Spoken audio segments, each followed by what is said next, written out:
You can think of the amniotic sac as a baby's very first home.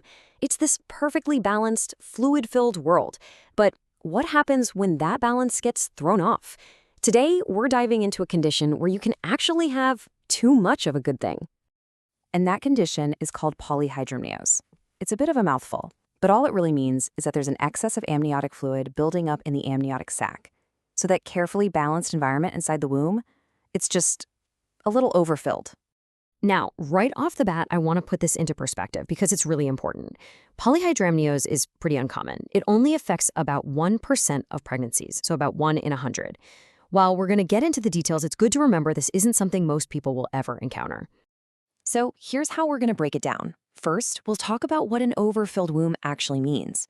Then we'll unpack the causes, look at the signs and how it's diagnosed, get into the risks, and finally, cover how it's all managed.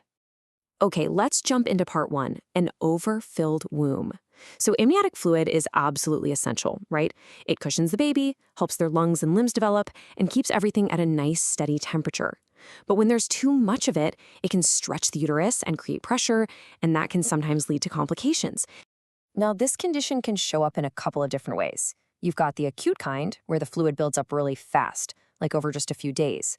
But what's way more common is the chronic form, where that extra fluid accumulates slowly and gradually over several weeks or even months. Which leads us to the biggest question of all, why? Why does this extra fluid build up in the first place? Well, as we're about to see in part 2, the answer, it's not always so simple.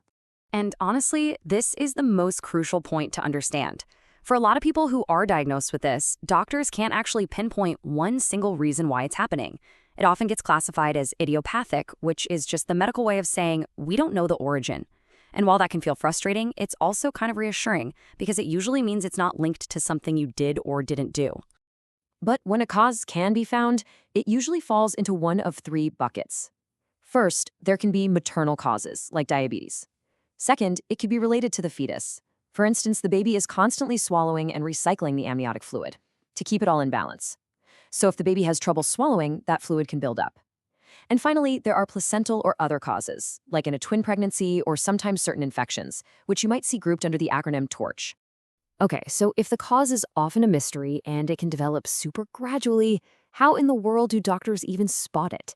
That brings us right to part 3, signs and diagnosis. Well, it often starts with some physical clues. A doctor might notice that the uterus seems bigger than expected for that point in the pregnancy, or maybe the mother is feeling really, really short of breath. But the surefire, definitive diagnosis comes from an ultrasound. They measure pockets of fluid in 4 different quadrants of the uterus to get what's called an amniotic fluid index, or AFI. And if that number is over 24 centimeters, that confirms it. All right, on to part 4, and this is a really, really important one. Understanding the risks.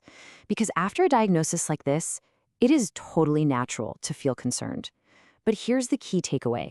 The level of risk is almost entirely tied to how severe the condition is. And believe me, the difference is huge. Most cases are actually mild. They have a really good prognosis and are typically just managed with some extra monitoring.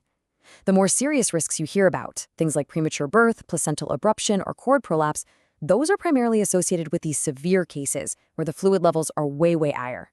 That distinction is absolutely critical. So what happens next? What's the path forward after a diagnosis? In our final section, let's look at how this is all managed. And the approach is usually calm, very careful, and totally tailored to the individual situation. So it's not a one-size-fits-all response. It's a step-by-step approach. If a case is mild and there aren't really any symptoms, the strategy is basically expectant management, which means watching and waiting with a few more checkups. If symptoms start causing real discomfort, like severe heartburn, the focus might just be on symptom relief. It's only in those more severe cases that doctors will even consider intervening to reduce the fluid itself. And that main intervention is a procedure called an amnioreduction. The easiest way to think about it is like a therapeutic amniocentesis. Using an ultrasound to guide them, doctors use a needle to drain a controlled amount of that excess fluid from the amniotic sac. The whole goal is just to relieve pressure and lower any immediate risks. And again, this is reserved for those more severe situations. All right, let's tie this all together. Here's what we've covered. Polyhydramnios is an uncommon condition involving too much amniotic fluid. More often than not, the cause is a total mystery. The diagnosis is confirmed with an ultrasound measurement called the AFI. And, this is the big one, the risks and the game plan all depend on whether the case is mild or severe, with management ranging from just keeping a close eye on things to taking direct action. And that kind of leaves us with one final thought. Conditions like polyhydramnios, which often don't have any symptoms when they're mild, really show you just how valuable routine prenatal care is. It's that consistent monitoring that acts as this incredible safety net, letting doctors catch and manage these unexpected curveballs to make sure everything turns out as safe and healthy as possible.